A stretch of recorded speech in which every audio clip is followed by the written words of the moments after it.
조선여월을 찾아주셔서 감사합니다. 구독과 좋아요, 알림 설정 부탁드립니다. 창덕궁 인정전에는 서인과 남인 대신들이 줄지어 서 있었습니다.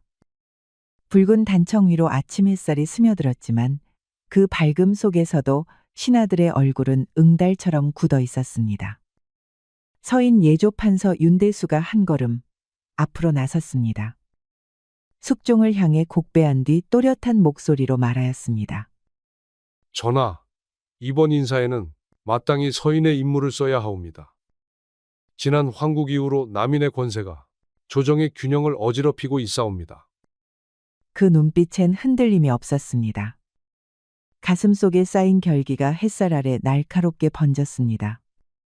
이에 남인 이조판서 백유겸이 조용히 앞으로 나섰습니다. 윤판서를 정면으로 바라보며 입을 열었습니다. 윤판서의 말씀은 지나치옵니다. 정파가 다르다 하여 충심까지 거두려 드는 것은 옳지 않사옵니다. 인사는 조화로워야 국정이 곱고 맑아지는 법이옵니다. 두 사람의 시선이 허공을 가르며 마주쳤습니다. 그 순간 전각 안의 공기가 뚝 끊긴 듯 정적이 감돌았습니다. 신하들은 숨소리마저 죽인 채 두 판서의 말을 지켜보고 있었습니다. 백판서께선 늘 말이 유려하시오. 허나 백성들이 바라는 것은 말솜씨보다 실효 있는 정사일 것이외다. 그의 음성엔 눌러 담은 감정이 실려 있었습니다. 그 속엔 옛벗에 대한 아슬한 회한이 담겨 있었지요. 젊은 시절 나란히 과거를 오르던 그때가 아득하였습니다. 윤판서께서 말씀하시는 실효란 혹 서인만의 실리를 뜻하는 것이 아니겠죠? 백판서의 입가에 엷은 냉소가 스쳤습니다. 그는 윤판서의 눈빛에서 묘한 감정을 읽었지만 이미 돌이킬 수 없는 길 위에 서 있었습니다. 숙종은 묵묵히 두 사람을 바라보았습니다. 그 곁으로 박상궁이 조심스럽게 다가가 귓가에 무어라 속삭였습니다. 그때 전각 바깥으론 가느다란 봄비가 내리기 시작했습니다. 기와를 두드리는 빗소리가 긴장된 공기를 눅눅하게 적셨습니다. 백판서, 우리가 이토록 대립하여 무엇을 얻겠소? 조정은 분열되고 백성은 날로 시달리는데 말이오. 윤판서의 목소리는 잠시 부드러워졌습니다. 허나 백판서의 굳은 낯빛을 보며 이내 다시 단단히 굳었지요. 윤판서께서 진정 나라를 위하신다면 먼저 서인의 독선부터 거두심이 어떠하겠습니까? 그의 마지막 말엔 숨은 결의가 담겨 있었습니다. 눈빛은 흔들림 없이 윤판서를 꿰뚫었습니다. 윤판서는 그 시선 속에서 예전의 동지가 아닌 낯선 이의 냉기를 느꼈습니다. 시절은 사람을 바꾸어 놓는 법이었습니다. 그날 밤 남인 백판서의 저택에는 측근 몇 사람이 조용히 모여들었습니다. 촛불 아래 얼굴에 어른거리는 그림자 속으로 숨죽인 속셈들이 들락거렸습니다. 윤판서를 꺾으려면 그의 가장 가까운 틈새를 노려야 하오. 그래서 생각해낸 방책이 하나 있소이다. 좌우에 앉은 이들이 고개를 들었습니다. 그 중에서도 이정구는 조심스럽게 몸을 앞으로 기울였습니다. 대감, 그 방책이란 어떤 것이옵니까? 윤판서는 민첩하고도 예리한 자라 상식적인 수단으론 어림없사옵니다. 내 딸 정란이를 윤판서에게 드리겠소. 정원을 핑계로 화친을 청하는 척하면서 실상은 그 속을 파헤치는 것이외다. 허나 대감, 정랑아 씨는 아직 약관의 나이 아니옵니까? 그리고 윤판서가 과연 그 제안을 고지고대로 받아들일지. 백난이는 22이요. 그리고 총기가 밝아 내 뜻을 거스르지 않을 것이외다. 윤판서는 호라비가 아닌가. 꽃다운 교수를 마다할 까닭이 없을 것이요. 백판서는 딸 이야기를 하며 끝내 목소리를 낮추지 않았습니다. 허나 찻잔을 쥔 손끝이 희미하게 떨리고 있었음을 그 누구도 알아채지 못했습니다. 그날 새벽 백판서의 서재에선 촛불만이 희미한 그림자를 들이우고 있었습니다. 이때 문 밖에서 조심스런 발소리가 들려왔습니다. 아버님, 이 밤중에 부르시다니 무슨 급한 일이라도 있으시옵니까? 백판서는 딸을 말없이 바라보았습니다. 잠시 침묵이 흐르다 그는 낮은 목소리로 입을 열었습니다. 정나나 너에게 한 가지 중대한 일을 맡기려 한다. 우리 가문의 명운과 남인의 앞날이 내 손에 달려 있느니라. 그 말 끝에 백판서의 눈가가 잠시 흔들렸습니다. 허나 곧 냉정한 표정으로 돌아왔습니다. 정나는 눈을 깜빡이며 조용히 고개를 끄덕였습니다. 며칠 뒤 윤판서는 뜻밖의 서찰을 받 깊은 생각에 잠겨 있었습니다. 백판서가 화친의 뜻을 내비치며 혼담을 먼저 제안해 온 것입니다. 그는 사랑채에 앉아 정원 너머로 핀 봄꽃을 바라보았습니다. 백대감이 먼저 손을 내밀다니 과연 진심일까? 아니면 또 다른 계략일까? 윤판서는 조용히 찻잔을 들었습니다. 그러나 차는 이미 식어 있었고 그의 마음 또한 풀릴 기미가 없었습니다. 그때 문 밖에서 정중한 목소리가 들려왔습니다. 백판서가 직접 정난이 데리고 찾아온 것이었습니다. 윤판서 나리, 오늘은 딸을 데리고 인사를 드리러 왔사옵니다. 정나나 어서 인사드려라. 정난이는 조용히 앞으로 나와 단정히 절을 올렸습니다. 살짝 고개를 숙인 그녀의 얼굴은 햇살을 받아 투명하게 빛났습니다. 그 단아한 자태가 윤판서의 시선을 붙들었습니다. 윤대감나리께 아뢰옵니다. 아버님께서 늘 대감마님의 덕망을 높이 말씀하시었사옵니다. 그녀의 음성은 맑고 고요하였습니다. 말끝마다 배인 절제된 기품이 사랑채 안공기를 맑게 가르듯 흘렀습니다. 윤판서는 조용히 고개를 끄덕였습니다. 백대감의 따님이 이리도 단정하실 줄은 몰랐소이다. 소문보다 훨씬 고우시구려. 정난이는 말없이 고개를 다시 숙였습니다. 볼이 은은하게 붉어졌고 그 붉음이 윤판서의 마음을 은근히 흔들었습니다. 백판서는 잠시 눈치를 살핀 뒤 조심스럽게 말을 꺼냈습니다. 윤대감, 만약 두 집안이 혼인으로 맺어진다면 서인과 남인의 화합에도 작지 않은 이로움이 있으리라 사료되옵니다. 부디 긍휼히 여기시어 허락해 주시길 바라옵니다. 그 말에 윤판서는 눈을 들어 다시 정난이를 바라보았습니다. 정난은 아무 말 없이 고요히 앉아 있었지만 그 존재만으로도 방 안의 공기가 달라져 있었습니다. 그리고 그 순간 그는 마음 한구석에 번지던 의심의 실타래가 천천히 느슨해지고 있음을 느꼈습니다. 윤판서는 한동안 말이 없었습니다. 기울어진 햇살이 사랑채 기둥을 타고 내려와 그의 옷자락 끝을 물들였습니다. 백대감의 뜻은 알겠소. 다만 정나나 씨의 생각은 어떠하신지요? 그는 고개를 돌려 정난을 바라보았습니다. 그 눈빛엔 정치와는 다른 조심스러운 진심이 담겨 있었습니다. 아버님의 뜻이 곧 제 뜻이옵니다. 그리고 윤대감나리께서 같은 길을 걸으신다면 그것만으로도 감사할 일이 없지요. 정난은 고개를 숙였습니다. 허나 말끝이 가늘게 떨렸고 그녀의 속마음엔 아직 알 수 없는 파문이 일고 있었습니다. 한 달 뒤 윤판서와 정난이의 혼례가 성대히 치러졌습니다. 한양 온 거리에 북과 피리 소리가 울려 퍼졌고 사람들은 서인과 남인의 화해를 진심으로 축하하는 듯하였습니다. 윤판서는 정난이를 진심으로 아꼈습니다. 함께 나눈 말, 나눈 웃음, 그 모든 순간에 진심이 깃들어 있었지요. 그러나 그는 알지 못했습니다. 그 모든 것이 정교하게 짜인 하나의 계책이었음을. 혼례가 지난 지 한 달쯤 되었을 무렵. 그날 밤 정난이는 조용히 몸을 일으켰습니다. 윤판서가 깊이 잠든 틈을 타 고요한 발걸음으로 서재로 향했습니다. 문을 열자 서안 위로 달빛이 번졌고 그 위엔 수많은 문서들이 쌓여 있었습니다. 정난의 손끝이 살며시 떨렸습니다. 그녀는 한참을 망설이다 이윽고 조용히 붓을 들었습니다. 그녀는 낮은 숨을 내쉬며 서인 진영의 인사 계획이 담긴 문서를 조심스레 옮겨 적기 시작했습니다. 그것은 남편이 신뢰로써 건넸던 기밀 중의 기밀이었지요. 다음 날 새벽, 정란이는 정해진 시각에 맞추어 한강 너머 외진 정자로 나섰습니다. 그곳에는 백판서가 기다리고 있었습니다. 이른 아침 안개 사이로 버들가지가 낮게 늘어져 있었습니다. 수고 많았다, 정란아. 윤판서의 기색은 어떠하더냐? 혹 의심의 기미는 없었느냐?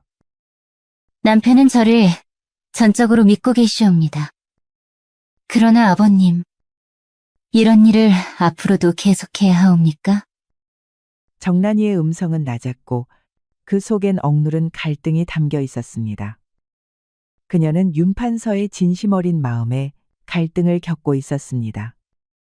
그 신뢰를 배신하는 것은 사람된 도리에서 어긋나는 것 같았지요. 이는 가문과 남인의 앞날을 위한 일이니라. 감정에 휘둘려선 안 되느니라. 그는 눈빛을 가라앉혀 말했지만 그 깊은 눈동자 어딘가엔 말 못할 미안함이 살짝 번져 있었습니다. 허나 그 또한 이미 돌아설 수 없는 길 위에 있었던 것이지요. 그날 오후, 햇살은 뜰마루를 넘어 안 채 깊숙이 스며들었고 그 아래 윤판서와 정란이는 마주 앉아 있었습니다. 찻잔 위로 피어오른 김이 느릿하게 퍼지며 두 사람 사이를 메웠습니다. 요즘 조정일이 심히 어지럽구나.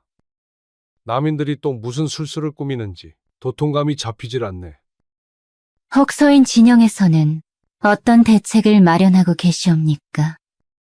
제가 도울 수 있는 일이 있다면 기꺼이 돕고 싶사옵니다. 정란이의 말투는 조용했고 손끝엔 떨림이 실려 있었습니다. 자신의 입에서 나오는 그 말들이 스스로에게도 낯설게 느껴졌지요. 고마운 말이다. 허나 정치는 사내들이 짊어질 일이니라.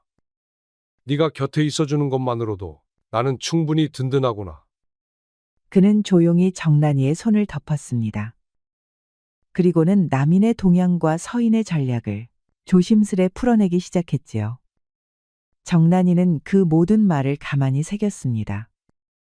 차양 속에 섞인 윤판서의 진심이 오히려 그녀의 가슴을 무겁게 짓눌렀습니다. 며칠 후 이른 아침 서재문이 급하게 열렸습니다. 서인 대신이 땀에 젖은 얼굴로 서둘러 안으로 들어왔습니다. 대감 큰일이옵니다. 우리 진영의 기밀이 남인 측에 새어나가고 있사옵니다. 무슨 말이냐? 진영 안에 배신자가 있다는 것이냐? 그는 자리에서 벌떡 일어났습니다. 차마 믿기지 않는 표정으로 손에 쥔 문서를 내려다보았습니다. 지난 인사 계획서가 고스란히 남인에게 넘어갔사옵니다. 그들이 미리 대응책을 세운 걸로 보아 내부에서 흘러나간 것이 분명하옵니다. 문서의 모서리를 따라 윤판서의 시선이 천천히 흘렀습니다. 거기엔 분명 자신이 봉인했던 서인 핵심 전략이 담겨 있었지요. 그렇다면 그 문서들을 본인은 누구 누이더냐? 대감께서 깊이 신뢰하시던 이들 중에서도 혹시라도 수상한 이가 계시옵니까? 대신의 목소리는 낮았습니다. 공경과 조심이 섞여 있었지요. 그 또한 감히 짐작조차 하기 어려운 말을 이제야 입 밖으로 꺼낸 것이었습니다. 윤판서는 아무 대답도 하지 않았습니다. 그의 뇌리엔 정란의 얼굴이 떠올랐지만 곧 고개를 저으며 생각을 거두었습니다. 아니야. 정란이가 그럴 리는 없다. 아니다. 다른 가능성부터 살펴보자. 그는 자리에 앉아 두 손을 꼭 모았습니다. 그러나 마음 한구석, 작고 날카로운 의심 하나가 조용히 숨을 쉬고 있었습니다. 그날 오후 윤판서는 문득 정란의 말투와 걸음을 눈여겨보기 시작했습니다. 평소에는 스쳐 지나갔던 것들이 그날따라 하나하나 눈에 들어왔습니다. 차를 들고 서재로 들어와 문 너머를 곁눈질하던 모습. 밤중이면 늘상 화장실을 간다던 말. 그 모든 것이 새삼스럽게 느껴졌습니다. 오늘도 조정일로 마음이 무거우시겠지요. 혹시 무슨 걱정이라도 있으시온지요? 정난이는 평소처럼 다정한 얼굴로 물었습니다. 허나 그 말이 이제는 달리 들리기 시작했지요. 별다른 일은 없소. 다만 요즘 부쩍 잠을 설쳐서 말이오. 그는 조용히 눈길을 주었습니다. 혹시 떨리는 숨결, 흔들리는 눈동자가 있는지 살폈습니다. 그러나 정난이의 표정은 고요했습니다. 그러시다면 마음을 편히 하는 약차라도 끓여드릴까요? 그녀의 배려는 익숙하고 다정했지만 윤판서의 가슴 한구석에 피어난 의심은 이제 더는 꺼지지 않았습니다. 며칠 뒤 밤, 윤판서는 끝내 결심을 굳혔습니다. 서한 위에 거짓 문서를 하나 올려두었습니다. 남인을 척결하겠다는 허위 전략이 적혀 있었습니다. 내일 일찍궁에 나가야 하니 먼저 잠자리에 들겠소. 그는 평소처럼 말하고는 서재 곁 어둠 속에 몸을 숨겼습니다. 그녀가 무엇을 하는지 스스로 두 눈으로 확인하고자 한 것이었지요. 편히 주무셔요. 저도 곧 들겠사옵니다. 정난이는 고개를 숙였습니다. 그 순간 눈길이 잠시 서안 쪽으로 스쳤습니다. 그 작은 움직임을 윤판서는 놓치지 않았습니다. 한 시즌이 지났을 무렵 정난이는 조심스럽게 서재문을 열고 들어섰습니다. 초를 밝혀 어슴푸레한 빛이 퍼졌고 그녀는 이내 서안 앞에 앉았습니다. 하여 붓을 들어 옮겨 적기 시작했습니다. 문서 위엔 서인을 몰락시키기 위한 남인의 계획을 유도하는 거짓된 내용이 적혀 있었습니다. 그때 서재문이 살며시 열렸습니다. 그 어둠 속에서 윤판서가 조용히 모습을 드러냈습니다.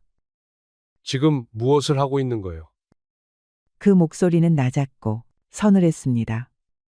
정난이는 놀라 고개를 돌렸고 그 손엔 아직 붓이 들려 있었습니다. 서한 위에는 갓 베껴 쓰기 시작한 문서가 그대로 놓여 있었지요. 정난이는 말을 잇지 못했습니다. 두 뺨이 창백해졌고 숨이 가빠졌습니다. 그 문서는 내가 일부러 놓은 거짓 정보였다. 그래 너였구나. 그의 음성은 무미했고 눈빛엔 상처가 깊이 드리워졌습니다. 사랑했던 사람의 손에서 칼이 나올 줄은 몰랐던 것이지요. 제발 들어주셔요. 저에게는 어쩔 수 없는 사정이. 어쩔 수 없는 사정이라. 그리 말하면 백판서의 명이었단 말이겠지. 처음부터 다 짜인 계략이었다는 거냐? 정난이는 눈을 질끈 감았습니다. 그가 진실을 모두 알게 되었음을 느낀 것입니다. 처음에는 아버님의 뜻이었사옵니다. 허나 지금은 진심으로 당신을 사랑하고 있습니다. 그녀의 두 눈에 눈물이 고였습니다. 뺨 위로 또렷이 흘러내리는 물줄기가 서안의 문서를 적셨습니다. 이렇게 배신하면서도 사랑을 입에 담느냐? 너와 네 아비가 벌인 일은 반드시 그 대가를 치르게 될 것이다. 그는 문을 열고 서재를 나섰습니다. 뒤에는 말없이 무너진 정난이가 남아 있었습니다. 그 순간 윤판서의 마음 깊은 곳엔 슬픔과 분노, 그리고 차가운 결심이 서서히 피어오르고 있었습니다. 다음 날 아침, 창덕궁 인정전에는 서인과 남인 대신들이 나란히 도열해 있었습니다. 그러나 그날따라 정각 안의 공기는 유독 무거웠습니다. 그때 윤판서가 앞으로 나섰습니다. 숙종을 향해 깊이 절을 올리고 차분하되 단호한 음성으로 입을 열었습니다. 전하, 신이 오늘 조정에서 한 가지 중대한 사실을 고하오니 부디 진심으로 들어주시옵소서. 이는 남인 진영의 은밀한 배신과 관련된 일이옵니다. 정각 안의 대신들이 일제히 시선을 모았습니다. 백판서는 미세하게 눈썹을 찌푸렸습니다. 허나 곧 침착한 척하며 맞섰습니다. 갑자기 무슨 말씀을 하시는 것이요? 근거도 없이 남인을 모함하려 하시는 것은 아니겠지요? 그의 입가엔 여느 때처럼 웃음이 걸려 있었으나 목소리의 떨림은 지우지 못했습니다. 몇몇 대신들은 그 떨림을 놓치지 않았습니다. 근거라 하셨소? 그렇다면 이것을 보시지요. 그는 품에서 조심스레 서너 장의 문서를 꺼냈습니다. 모두 정난의 손으로 베껴 쓴 서인 진영의 기밀 문서들이었습니다. 또한 그 속엔 백판서의 친필로 된 서신도 함께 있었습니다. 이 문서들은 제 아내 정란이 손수 베껴 쓴 것이옵니다. 백대감께선 딸을 제게 혼인시키며 저를 염탐토록 지시하였고 저의 신뢰를 이용해 서인의 극비를 가로채셨습니다. 그 말이 끝나자 전가가는 삽시간에 술렁이기 시작했습니다. 서인의 좌열은 격노했고 남인의 우열은 침통한 침묵에 빠졌습니다. 그런 일은 없사옵니다. 윤대감께서 무슨 착오를 하고 계신 것이옵니까? 백판서는 당황한 기색을 감추지 못했습니다. 손끝이 미세하게 떨렸고 이마에 이슬 같은 땀이 맺혔습니다. 그러나 윤판서는 물러서지 않았습니다. 착오라 하셨소? 그렇다면 이 서신은 어찌 설명하시겠습니까? 그는 한 장의 종이를 높이 들어 보였습니다. 누가 보아도 분명한 백판서의 친필이었습니다. 백대감께서 직접 정난에게 보낸 지시문이옵니다. 남편의 비밀을 은밀히 알아오라고 적혀 있지 않습니까? 궁안의 바람조차 멎은 듯 인정전은 정적에 잠겼습니다. 그 누구도 함부로 숨을 쉬지 못했습니다. 숙종의 낯빛이 점점 굳어졌습니다. 한기처럼 서늘한 침묵이 정가간을 천천히 덮어왔습니다. 백판서, 지금 이 말이 사실인가? 그대가 친딸을 이용해 윤판서를 속인 것이더냐? 전하시는 다만 남인의 자리를 지키고자 하였을 뿐이옵니다. 백판서는 바닥에 무릎을 꿇었습니다. 그 어깨가 조용히 떨렸고 얼굴은 창백하게 질려 있었습니다. 이런 사특한 계략을 눈감아선 아니 되옵니다. 조정의 기강과 백성의 신뢰를 위해서라도 마땅한 처결을 내려주시옵소서. 윤판서의 목소리는 또렷했고 그 눈빛은 백판서를 꿰뚫고 있었습니다. 허나 복수의 쾌감보다는 허무한 승리감이 더 짙게 깃들어 있었습니다. 그날 저녁 윤판서 저택의 안채 마당에는 바람결에 흩날린 낙엽이 고요히 쌓이고 있었습니다. 정란이는 조정에서 벌어진 일들을 모두 전해 들었습니다. 그녀는 마당에 홀로 앉아 아주 긴 한참을 말없이 앉아 있었습니다.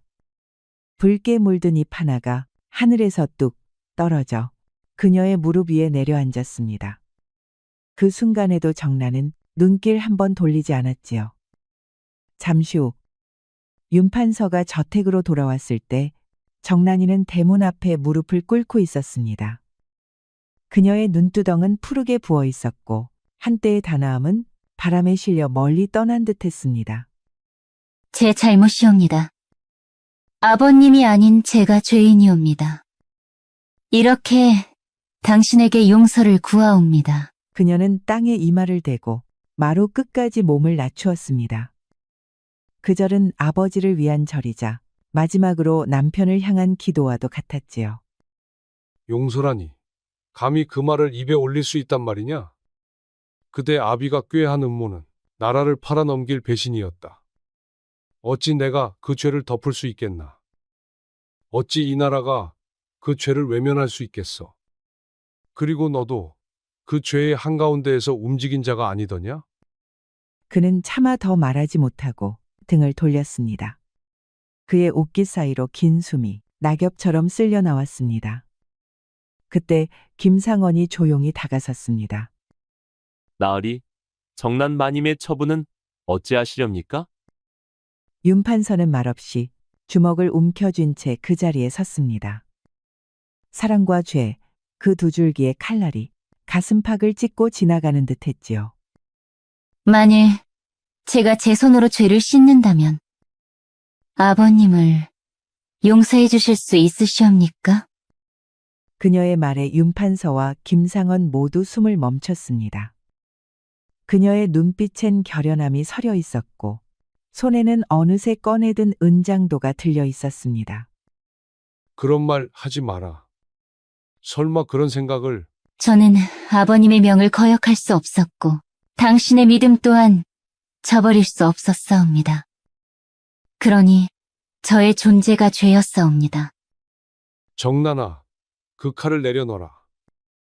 너는 죄인이 아니야. 네가 죽는다고 모든 것이 끝나는 것은 아니다. 하지만 그 외침은 닿지 못했습니다. 사랑하옵니다. 그리고 용서해 주시옵소서. 그녀의 두 눈이 마지막으로 감겼고 그 순간 칼날이 정란이의 목줄기에 닿았습니다. 정란이의 몸이 조용히 무너졌고 마루 위에 남은 건 피와 눈물뿐이었지요. 윤판서는 그녀를 끌어안은 채 무너졌습니다. 그의 입술은 떨렸고 울음은 목구멍을 찢고 터져 나왔습니다. 그가 바라던 정의는 이루어졌으나 그가 품었던 사랑은 이제 영영 돌아오지 않게 된 것이었지요. 며칠 뒤의 밤, 사당엔 정란의 영정이 놓여 있었고 그 앞에 윤판서가 홀로 앉아 있었습니다. 촛불이 흔들릴 때마다 영정의 얼굴이 생전처럼 눈을 감았다 떴습니다. 정란아, 네가 이렇게 떠날 줄은 몰랐다. 모든 것이 그 아비의 야욕 때문이었다. 그의 목소리는 나직했으나 울컥 밀려드는 감정은 감추지 못했습니다. 백판서, 그 자를 그냥 둘 수는 없다. 내 아내를 이토록 비참하게 만든 자, 반드시 대가를 치르게 하겠다. 그는 천천히 일어섰습니다. 정란이의 영정을 향해 절을 올리는 그의 등에는 비장한 결의가 묻어나고 있었습니다. 윤판서는 김상원을 불러 일렀습니다. 백판서가 진정 소중히 여기는 것이 무엇인지부터 알아보시오. 정란이를 바둑알처럼 희생시킨 그 자에게 가장 아끼는 것을 빼앗아야겠소. 그자는 권력과 명성을 자신의 생명처럼 여기는 이옵니다. 남인 진영의 우두머리 자리, 그것이야말로 정대감의 심장이라 할 수 있사옵니다. 좋소. 그 자를 권좌의 정점에서 나라 끝으로 떨어뜨리겠소. 정란이를 궁지로 몰아넣은 데가 내가 직접 갚아주리다. 윤판서는 정란의 영정에 마지막 절을 올리고는 조용히 사당을 나섰습니다. 며칠 후의 밤, 한양 외진 뒷골목, 촛불 하나에 의지한 허름한 주점 안에 두 명의 사내가 마주 앉아 있었습니다. 이 대감, 밤중에 이렇게 뵙자 청한 것 신뢰가 크오. 허나 조용히 나눌 이야기가 있어 이렇게 자리를 마련했사옵니다.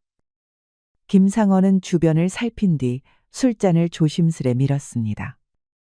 그의 얼굴에는 정막 속에 감춰진 계산이 어른거렸지요. 김대감께서 일이 은밀히 만나자 하시니 혹시 백대감과 관련된 일이옵니까? 이대감은 손끝을 술잔에 가져가며 말했습니다. 남인의 수장인 백판서에 대한 소문이 조정 안팎으로 번지는 중이었기에 그 역시 마음이 편치 않았지요.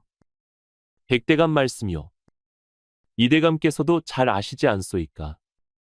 그분의 입지가 이제 그리 오래가지 못할 것이란 사실을. 허나 저는 아직 백대감의 사람으로 남아 있사옵니다. 그분을 두고 함부로 말을 옮길 수는. 그가 말을 마치기 전에 김상원은 품 안에서 무거운 주머니 하나를 꺼내 탁자 위에 조용히 올려두었습니다. 이대감, 그대처럼 총명한 분이라면 지금의 형세가 어떠한지 누구보다 잘 아실 것이오. 이제라도 슬기로운 길을 택하신다면 앞날이 훨씬 평탄해질 것이오. 저더러 무엇을 원하시는 것이옵니까? 이정구의 목소리는 낮고 조심스러웠지만 그 속에는 이미 타협의 기운이 묻어 있었습니다. 크게 어려운 일은 아니오. 그저 백대감께서 요사이 어떤 말씀을 하시는지, 혹 불경한 뜻이 담긴 문서가 오간 적은 없는지, 그런 사소한 것들을 알려주시면 그만이오. 그 말을 들은 이정구는 얼굴빛이 확 달아졌습니다. 순간 이 자리가 단순한 매수가 아니라 영모제를 씌우기 위한 덧침을 눈치챘지요. 백대감께서 아무리 정치적으로 과격하시다 해도 그런 일을 벌이고 있지는 않소이다. 이대감은 손을 내저으며 부정했지만 김상원은 오히려 침착한 태도로 술잔을 비우고 말았지요. 허나 사람의 뜻은 때로 드러내지 않아도 글로는 남는 법이지요. 혹시 백대감께서 이런 문서를 받아보신 적은 없으신지요? 그는 조심스럽게 품을 열어 한 장의 문서를 꺼내어 내밀었습니다. 백판서의 필체를 정교하게 모사한 영모를 암시하는 가짜 서찰이었지요. 이건 백대감의 필치와 너무도 흡사하옵니다. 허나 진짜인지 아닌지 제가 어찌. 이대감은 문서를 받아들고 망연히 쳐다보았습니다. 종이 위 글자는 살아있는 듯 생생했고 그 문맥 또한 실제로 백판서가 썼을 법한 내용처럼 보였지요. 이 문서를 백대감께 전해보시지요. 그리고 그의 반응을 유심히 살펴주십시오. 만일 이 문서가 진짜인 양 받아들여진다면 이대감께서도 그 자리에 함께 계신 것으로 간주될 수 있사옵니다. 만약 제가 이 일에 협조한다면 제 신변은 확실히 지켜주실 수 있겠습니까? 물론이요. 윤판서께서도 이대감의 해안을 분명 높이 사실 것이외다. 걱정 마시오. 이제 백대감의 운명은 이미 정해진 길을 향해 나아가고 있으니. 김상원은 무겁게 가득 찬 주머니를 이정구 앞으로 밀었습니다. 동전이 찰그랑 울릴 때 그 소리는 조용한 주점 안을 긴장으로 물들였지요. 그리고 그 순간 윤판서의 복수는 비로소 현실로 움직이기 시작했습니다. 며칠 뒤 한양 형장. 짙은 먹구름 아래 겨울바람이 뼛속까지 파고들었습니다. 그날은 백판서의 처형일. 아침 일찍부터 인파가 몰려들었고 모두가 침묵 속에 무언가를 기다리고 있었지요. 윤판서는 형장 한편에 서서 매서운 눈빛으로 이 모든 광경을 지켜보고 있었습니다. 한때 정란의 아버지였던 남인의 거두 백판서. 이제는 영모의 죄인으로 결박당한 채 끌려 나오고 있었지요. 그의 관복은 찢기고 수염은 흐트러졌으며 그 오만하던 눈빛에도 절망만이 남아 있었습니다. 억울하다. 나는 결코 영모를 꾀한 적이 없노라. 이 모든 건 조작이고 날조다. 그가 마지막까지 울부짖었지만 그 외침은 찬바람에 흩어질 뿐 그 누구도 귀 기울이지 않았습니다. 너무나 완벽했던 증거. 너무나 치밀했던 함정. 형리의 손이 들린 칼이 천천히 하늘을 가르며 솟아올랐습니다. 사람들의 숨소리마저 얼어붙은 그 순간 백판서가 마지막으로 입을 열었습니다. 이놈, 기어코 나를. 딸아이도 죽게 만들고 나 또한. 말은 끝내 채 이어지지 못했습니다. 형리의 칼이 내려오는 순간 백판서는 숨을 거두었지요. 순간 형장은 무거운 침묵에 잠겼습니다. 그 누구도 쉽게 입을 열 수 없었지요. 윤판서는 묵묵히 그 자리에 섰습니다.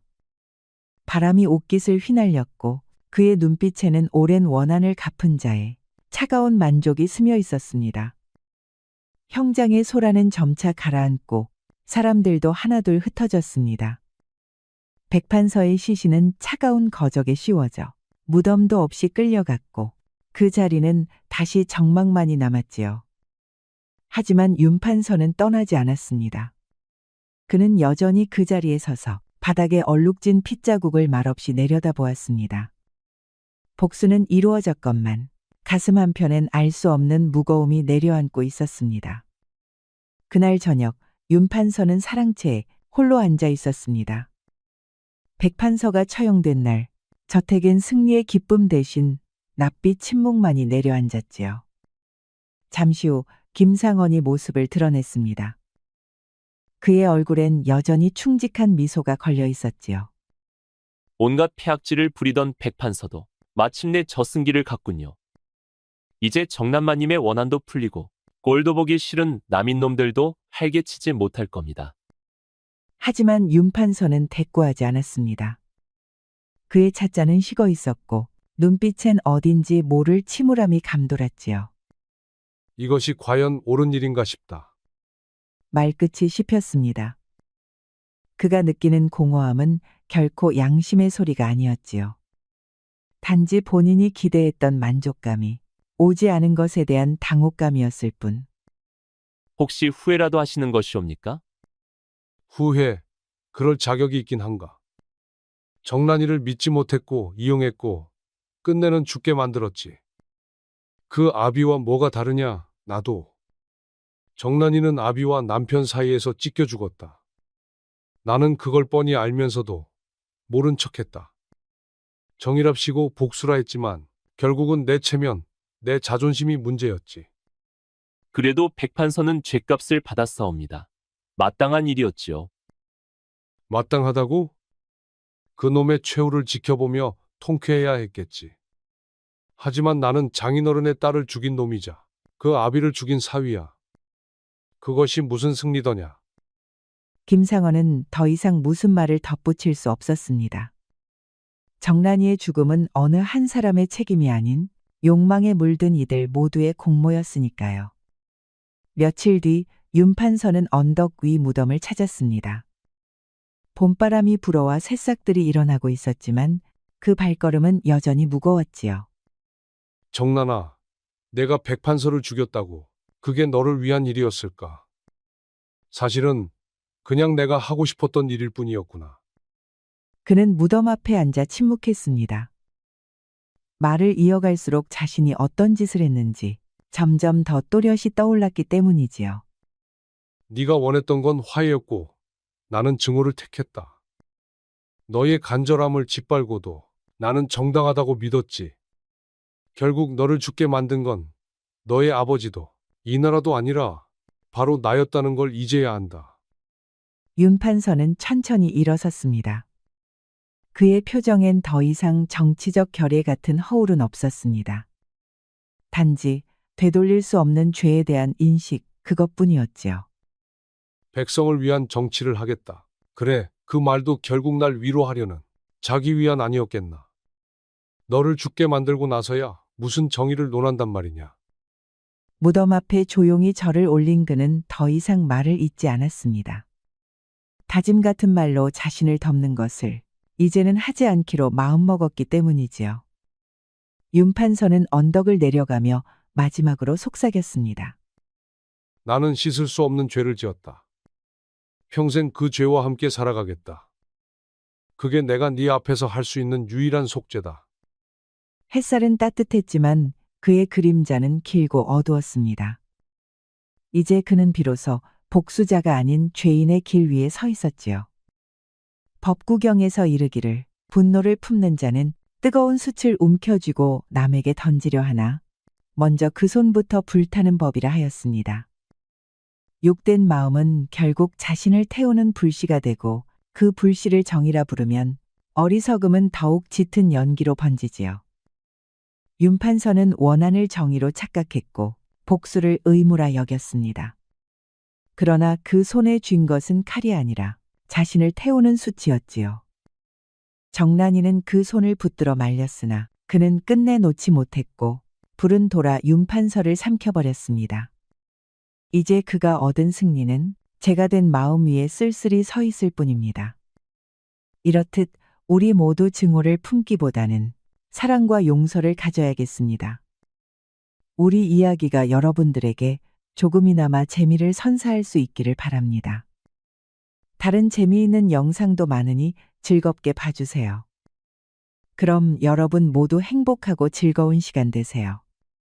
우리 이야기가 여러분들에게 조금이나마 재미를 선사할 수 있기를 바랍니다. 다른 재미있는 영상도 많으니 즐겁게 봐주세요. 그럼 여러분 모두 행복하고 즐거운 시간 되세요. 되세요. 되세요. 되세요. 되세요.